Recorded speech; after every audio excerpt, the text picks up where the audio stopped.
চলে গেল। তানিয়া ভালো লাগে না, আবার চলে গেল। এই বাতাসে তো দেখি আমাদের কলেজের রতনজারের চাইতো ক্যারেক্টার খারাপ, খালি প্রাইভেট খবরের দিকে নজর দেয়। লজ্জা বাতাস আর ফেলাবি নতুন বেটার ঘরে। প্লিজ আপু, জানা জানা প্লিজ।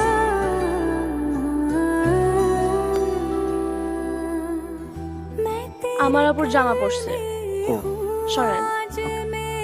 আপু বলছে জামাগুলো যাতে কেউ না দেখে, তাই ব্যাগ নিয়ে আসছি। আপনি এদিকে তাকাচ্ছেন কেন? অন্যদিকে তাকান।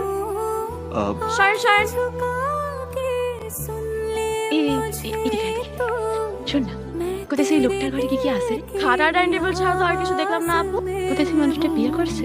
অদ্ভুত প্রশ্ন তো আপু, আমি কিভাবে জানবো সে বিয়ে করছে নাকি করে নাই? আরে ঘরে জিনিসপত্র দেখলেই তো বোঝা যায়। ম্যাগো কাপড়, সাজের জিনিস।